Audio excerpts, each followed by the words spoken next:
Hello friends and welcome to Pro Tools Perspective, where we discuss, demonstrate and elaborate on your Pro Tools questions put to the community in the official Avid Pro Tools support forum on Facebook. I am your host, Dave Phillips, ACI and lecturer for Point Blank Music Schools in the UK, and joining me as ever are two insanely knowledgeable Pro Tools experts in audio engineering. Say hi to Anders from Tonkraftwerk in Austria and lecturer for Siegen University in Germany. Hello. And we have Andy Hageman, the master of all master instructors based in Tokyo. And Andy is Avid's audio curriculum manager. Hello, Andy. Hello, David. And Anders. We've got a problem.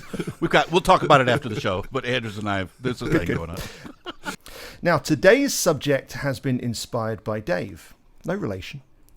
And his question is this. I'm considering training for Pro Tools certification because I've missed out on jobs due to my lack of real-world work experience with the software.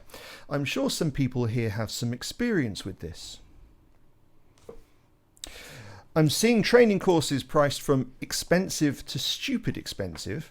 Is there an affordable path here? Perhaps a free online tutorial that will cover the standard course and exams, or maybe even a YouTube channel presented by three enigmatic Pro Tools experts, maybe. So we thought we'd delve into. Was that really the quote from the question? Anders, I'll let you decide. Okay. So I just want to preface this discussion by saying that we're in no way marketing this for Avid. Okay, everything we discuss is based on our thoughts and our opinions, and we are in no way, in any way whatsoever, trying to drive any training business to Tonkraftwerk, Austria's premier Avid learning partner, in any way whatsoever. Seriously, Dave's question is a valid one because this pops up every so often, and it's an important one too, because what we're essentially talking about is the employability prospects in 2021. As well as Pro Tools knowledge to be able to use what is an inherently complex and very deep, intricate production system. But we've got training paths here for specific reasons. We take degrees in audio engineering to gain knowledge. There are other places that we can get it, but the education route, certainly from the perspective of three teachers who have been teaching a long time, this is a key subject that we enjoy talking about. And it's a delicate one. I think, it's, by the way, Anders and I have no problems. It's a joke, by the way, so don't, your comments, just sarcasm. You have to join us on the Patreon bar to find out, though. There you go. That's right. But this is one of those things, it's almost like this is the third rail of anything we should be discussing about certification, because we're all teachers. We've got a dog in this hunt, right? But to a degree, it's to a degree, right? But I think one of the things that led me to think that this was a good idea, in addition to the other guys, is that so much comes out of a discussion. So this discussion comes up, is certification worth it? And it's so interesting how angry some people sound on answering these. It's like, no, it's terrible. It's like you see passion that you normally don't see on any other topic, but this is one where people do feel passionate. So please, if you're watching this is just three people's own opinions, and we'll defend those positions, and don't get upset with us about it. Yeah, great. Andy, I think you're right. Is certification worth it? I mean, there are certain occasions where the certificate itself has value. And that is, speaking from my own experience, being an Avid learning partner, Avid certified instructor, and basically having professional clients in my studio all the time, or now in the pandemic, live on Zoom.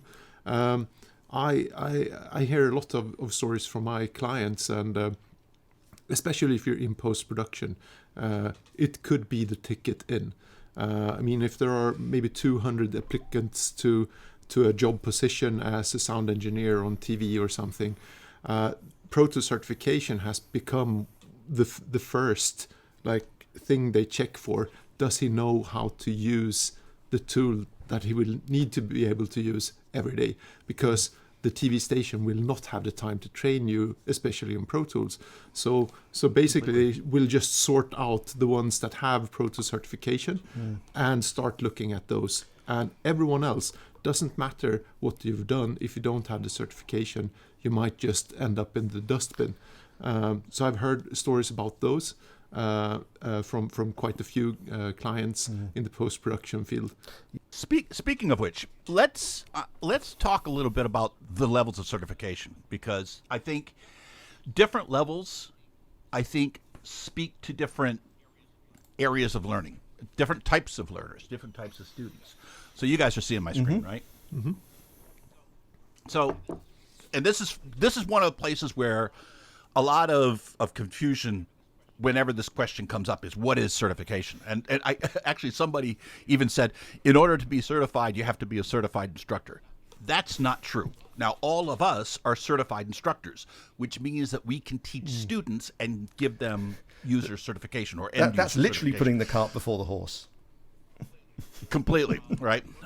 In order to be certified, you need to be able to teach. What your certification is not true. So there's this is the 100 level, and there's two different paths. So there's the Pro Tools 101 course, which is kind of your basic get started from nothing course, and that gives you kind of the basic skills to get around Pro Tools.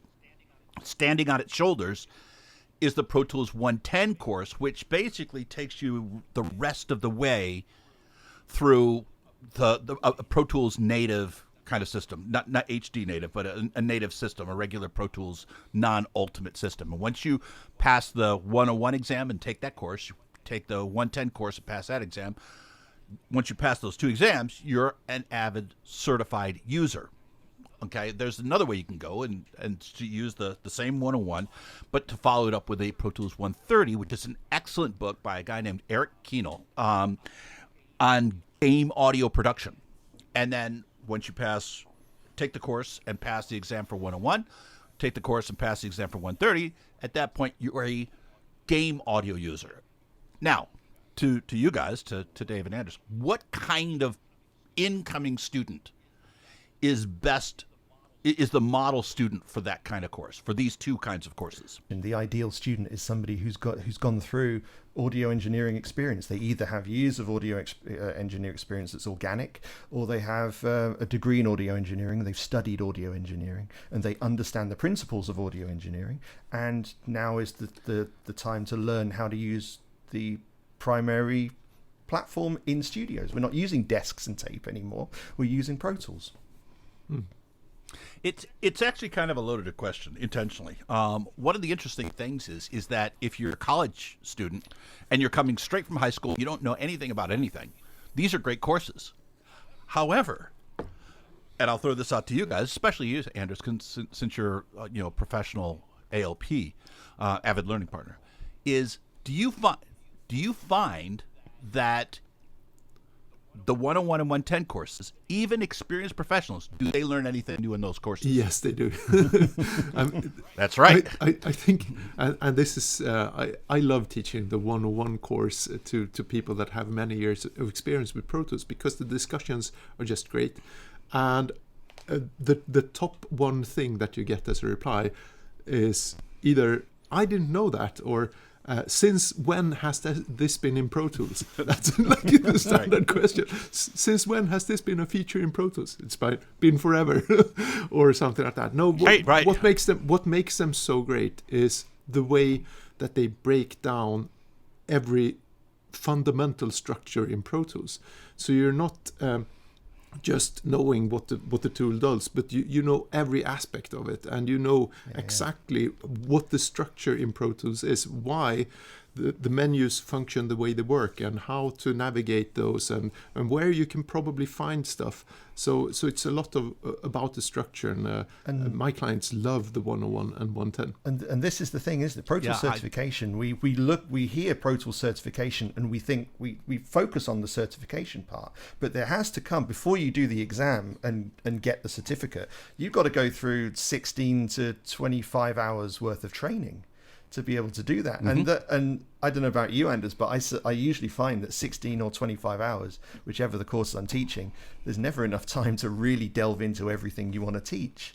It's really thick. It really goes into depth, and you and I'm sure, add a lot of extra value with contextual stuff to make it relevant for the people in front of us. Yeah, it's learning to use a very complicated system. You're absolutely making a very valid point here, and I can. Sorry, Andy, you go ahead. No, you're 100% right, 0% wrong. Is that the difference here? Is that one of the differences? And there's two other levels that we'll go to in just a second. But even here, the thing that makes the difference is the curriculum, yes, but the teachers. Right? Because not only are the teachers arguably the best in the world before we ever got to them, right? They drink directly from the well. They every Avid certified instructor, Dave and Anders included, and 1,000 others worldwide, learn directly from an Avid master instructor, of which I'm one, right? So and the master instructors learn from, basically somebody on the training team, of which I'm one, right? And so you're talking to, if you're an Avid master certified instructor, you're talking to Avid all the time.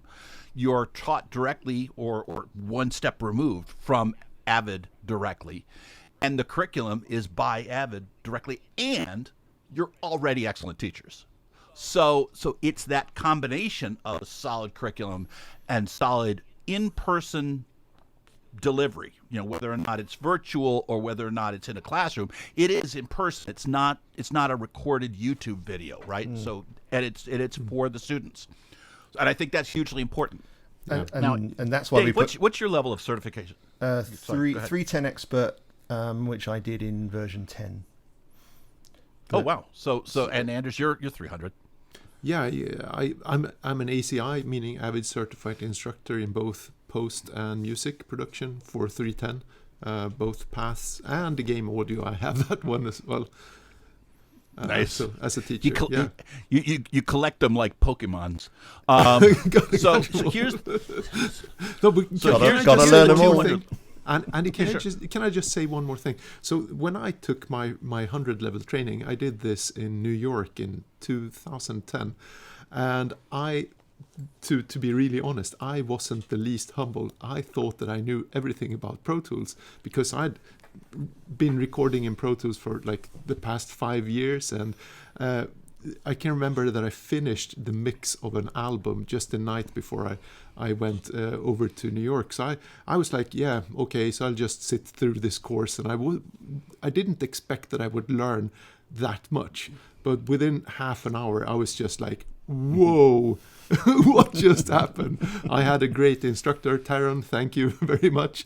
And I was just floored by the amounts of stuff that was in this course that I didn't know about. And I thought I knew it all because I knew how to record and I knew how to mix.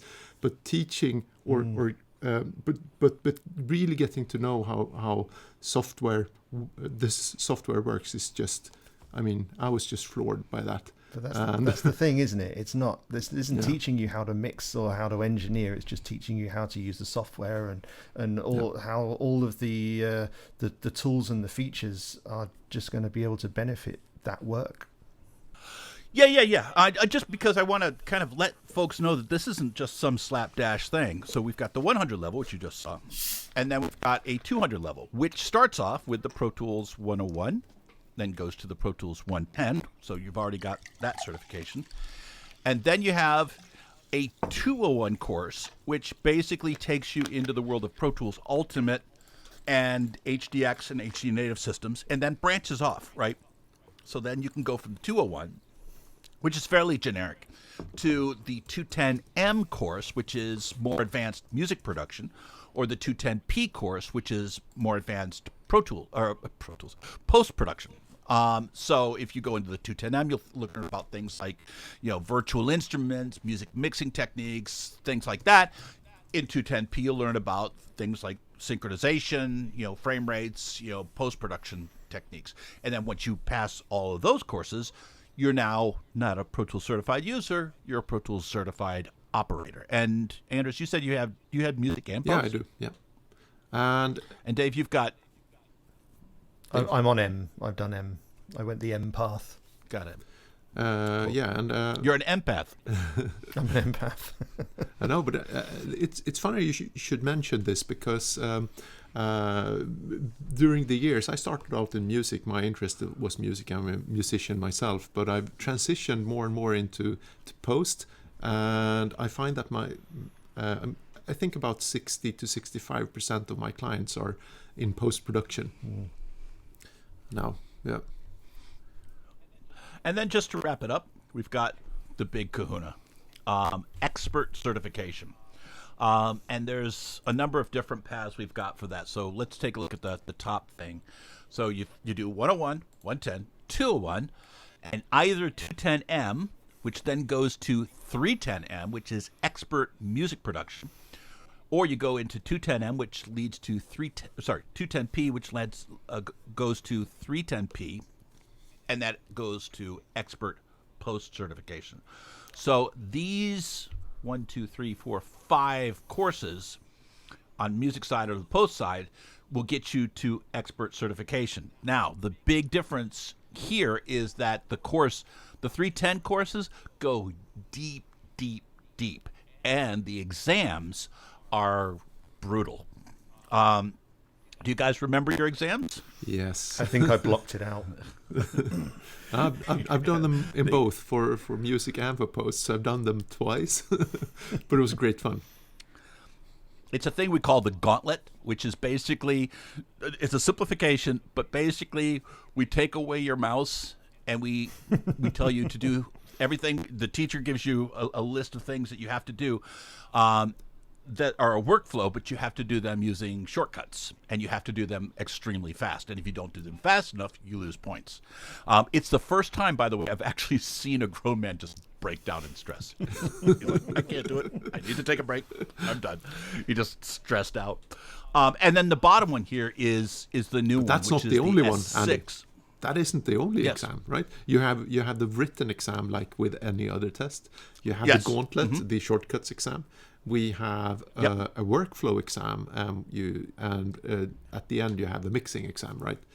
So That's so exactly 3 right. practical exams and 1 theoretical. So it's basically expert certification is 4 exams that you have to pass. Yeah. Pack a lunch, stay for the day for your exam. Yeah. It's a grueling exam. And then down here at the bottom here we've got the S6. Now the S6 has 2 300 level courses. So if you're coming from 210M or 210P, you would take the 301 S6 course and the 310 S6 course, and then you're an expert S6 certified user.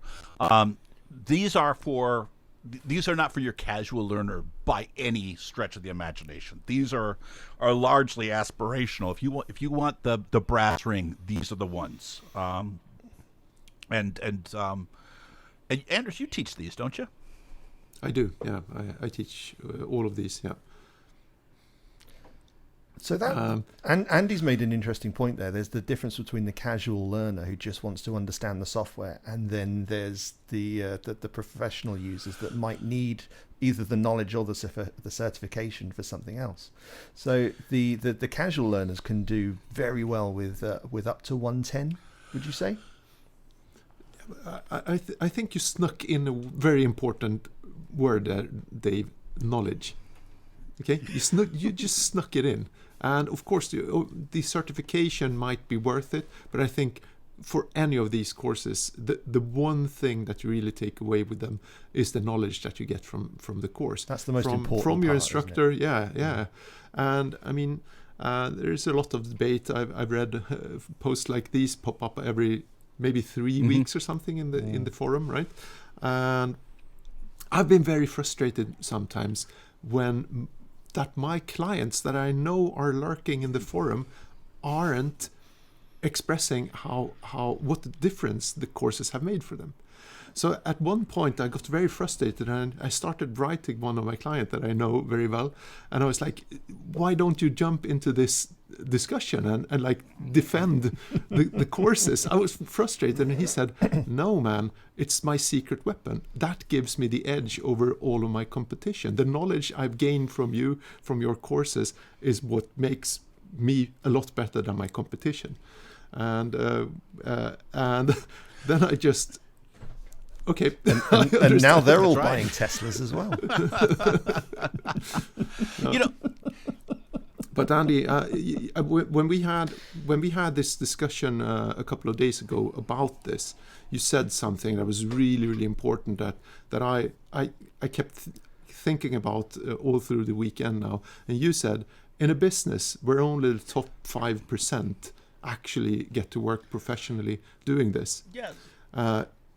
Having the extra knowledge over your competition is more important than anything else. So first of all, you're 100% right, 0% wrong, that it's the knowledge that is the most important thing. And a lot of times, they post, in the forums, they post, is certification important? And then somebody will go, no, certification's bull, right? It's the knowledge that's important. You're not 100% right. You're not 100% wrong either. The knowledge is important. Certification indicates that you have acquired that knowledge. So the certification is kind of the payoff, like a college degree or anything.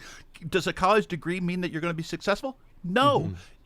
Is it indicative of the work and time that you've put in? Absolutely. And I think that there's points where this comes up. And so there's this great diagram. It's the last slide I'm going to show you, I promise. And it's this one right here. And this basically is what, Anders, you and I were talking about. There's this 70-20-10 idea of thinking, and I pulled this off the internet. And that is that 10% of what you learn in your profession tends to come from what's called structured learning, and colleges, courses, seminars, and things like that. 20% is what you learn from coworkers. So that's your internships, right? So that's, you're working beside another person and you pick up something from them and they pick up stuff from you and all that stuff. So that's going to be your kind of golden age in the beginning of your career of learning from the people that you're working beside. And then the 70%, the last 70% here is, just basically refining and learning things on your own as a part of your work, right? So, you keep on working and you run into a problem, you figure it out yourself, and that tends to be the lion's share of what you learn. Now, do you think that 70% of everybody who's studied audio has got a job? I'm telling you right now, they don't, right? It's a 95% and up profession, right? And you can't sacrifice any one of these areas without paying the price, right? So, is it possible that in the day of internships, they learn things through internships and were able to make up the 10% that they didn't learn because there was no college course? Sure, it's possible. But in a world where things are just so competitive, do you really want to scrimp on any one of these things? And I would submit to you, you don't. Right? Are all of these important at different times in your educational life? Absolutely. Right? So am I going to go back to college to study a course? No, because I'm not at that place. I'm not starting off. I don't need to build a foundation to my knowledge. I'm right now at this 70% place where I run into problems and I do my own research, but I know enough about what's going on that I can sort out the good stuff at YouTube University from the bad stuff at YouTube University, and I can figure out what's going on. But that's only because of the experience that I've gained as I've gone up this ramp, right? And if there's any hole in this, that's when your final destination becomes harder or easier, depending upon how well you've laid down that foundation. Yeah, and you're not going to be able to get up to that green part of the ramp, and definitely not the red part of the ramp if you haven't gone up the grey part of the ramp. Because that's the building of knowledge, and then everything else is the development. I'd say especially these days. I mean, when back in the days when I was a young man, before computers, right?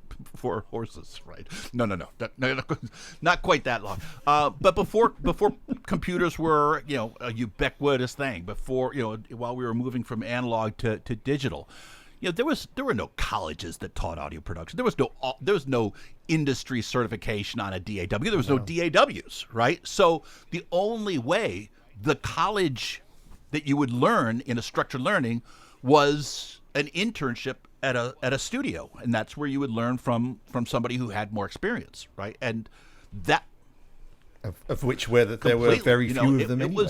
That's why there's so few professional producers of a certain age, because there was just no place for a lot of folks to start out.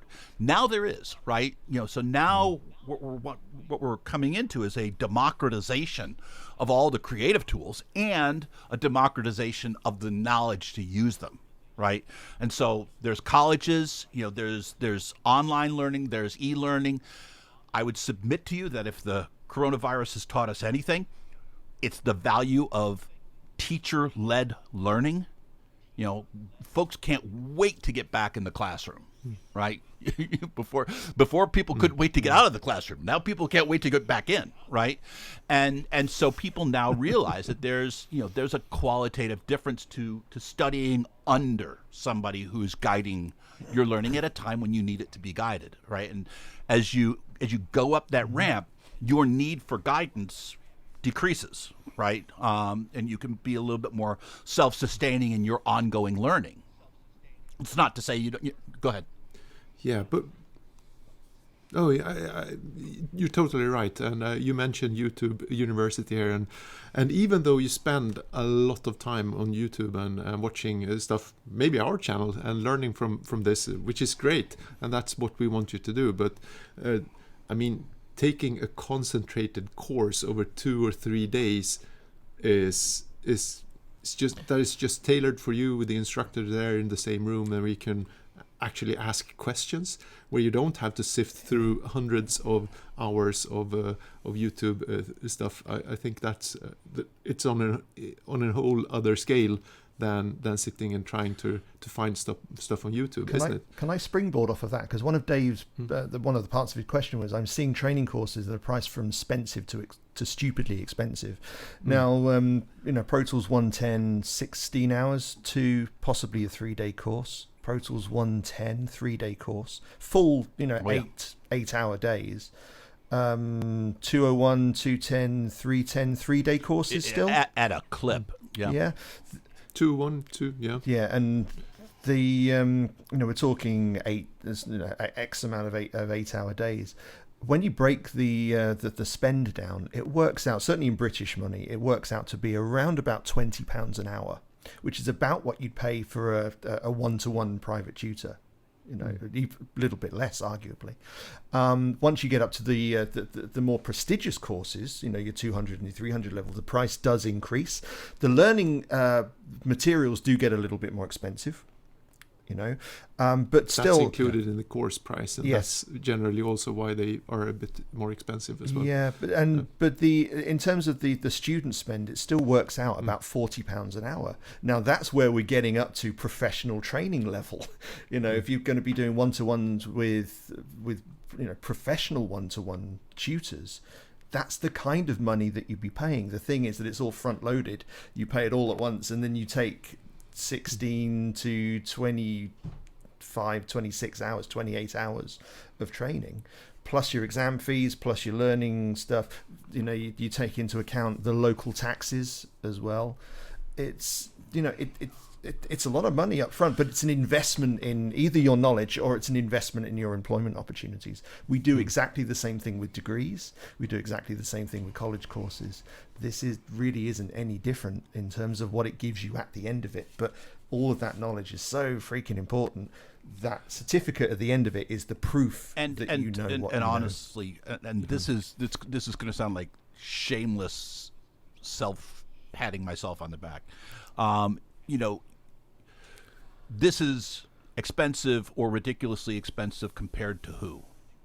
Do you know? I mean, what other industry company has got a full-time training team busily, and I can attest to that, feverishly writing content all the time. I don't think you think you can point to anybody who has as structured or detailed or in-depth or extensive curriculum in the audio realm. If there is, they're also doing a fantastic job.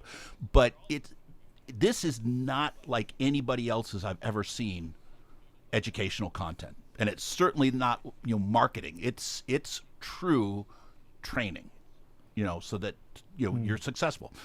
That being said, is it for everybody at any time? No. It is suitable for certain people at certain times. And this person who posted said, "Hey, I'm hitting a wall, right? I don't know what to do. I'm losing work because I don't know certain things." You know what? All that says to me, take some time. The hardest thing to do is to try to learn when you're under a deadline, because if you're under a deadline, you're working all the time, you have no time to experiment or to stop and to read and to learn and to broaden your horizons. But when you're hitting that wall and you're not getting the work, take advantage of that time and go to somebody who can stretch your horizons. Now if he's losing work because he doesn't know these things and he doesn't know where to look, study under somebody. This might be a perfect time to go back to that 10% and do more structured learning. Yeah. And this is where the certification part of it does become important, because you could spend 10 years learning about Pro Tools and you've got all that 10 years experience. But when you go to a job who's asking for Pro Tools experience, all you've got is an anecdotal line on your CV that says 10 years of Pro Tools experience. But I can tell you, I've got one student at the moment who's been using Pro Tools for 15 years. And in day one, when we're talking about sample rates and IO and track types, and he pops onto the stream and says, "I never knew all of this stuff." And even though you've been using a piece of software for a very long time, it doesn't guarantee that you know that software intricately. It just means that you've been using it. And that's where a program like this really does come into its own. Yeah, but also when people jump onto these threads in the forum, I see a lot of people saying, "I got certified, it wasn't worth it," and stuff like that. And just because I'm an instructor, every time someone is very angry with this and stuff, I usually visit the Find a Certified Professional webpage on Avid. So we'll post it down in the link below. So basically this is the place where you can find people that have certification. So I typed in my own name here because I didn't want to type in someone else's. And I found myself here. So as you can see here, these are my certifications. And I didn't want to show you this to brag, but this is actually Avid promoting you, and meaning that you can really reap the benefits of being certified. You should allow Avid to show your information here as a certified user or operator or expert. And if you don't, you're missing out, because every time I look up people on those forum threads, they basically aren't listed here. So either they're not certified or they haven't completed their listing, which is an important step, because this is where I, as an employer, can look and see if that person actually has the certification is an opt-in thing. So if you don't want to show your certification, you don't have to. But yeah, you're... Yeah, but you cannot complain that you haven't had any benefits of the certification if you're not listing yourself. Yeah. So I can just tell you an example here. I had a client from the eastern part of Europe, and he was the very first person in his country to become a certified post operator. And 1 week later, he got a job offer from one of the big studios in Hollywood that basically needed to set up a dubbing stage in that country, and they have been searching for someone to do it, and he was the first guy getting certification. I think we can say who that studio was. No, we can't. Or maybe we can. I don't know. Should we, Andy? But I just... I mean, he has built his entire career, professional career, the last couple of years upon that. Well, education and certification is what you make it, right? It's how you study and what you do with your certification, and your certification is a part of your total experience, but it's not the only part, right? And that's where you might be surprised to hear from 3 people who offer certification to say certification is not all, right? It's not all that's out there. But if you if you don't take some time to do some sort of structured learning, be it a college degree, AVID certification, or something, if you don't learn under somebody, there's possibly a hole where that guided learning could be. And like I said, one of the best places where you can go for Pro Tools guided learning is from an AVID master instructor. Because I know all you guys, and you've learned from the very, very best people. Well, I mean, there's a bunch of master instructors around, and they're all at the very top of their game. David, did we answer Dave's question? I think we did. But there's one other thing that I wanted to touch on. It was something that you said earlier on, and it also stems off of a conversation that we had a few days ago, that the most important part of this whole certification, learning, degrees, education, getting a job thing is the enthusiasm of the individual. You can get certified up to the hilt, but if you're not going to go out and make something happen, it's not going to happen. People aren't sitting by the phone waiting for you to get certified. Once they put a job out, they want you to go and get it. Or if there aren't any jobs, you've got to go. It was funny. When I was the AVID Learning Partner Manager for Asia, before I took on this job of curriculum manager, I went to a country over here and went to a college to speak to their administrators, and I told them about our certification, and they said, "Okay, so can you guarantee for our students that when they get certified, they can have a job?" And I said, "No," and they said, "No." I'm like, "Of course not. Nobody can guarantee a job, right? It is one part, right? And a lot of people are like, if certification can't do that, then why get certified? Because if you take this certification and do something with it, you can go further than if you don't have that foundation." Mm-hmm. That's one man's opinion, and if you don't like it, I'll change it.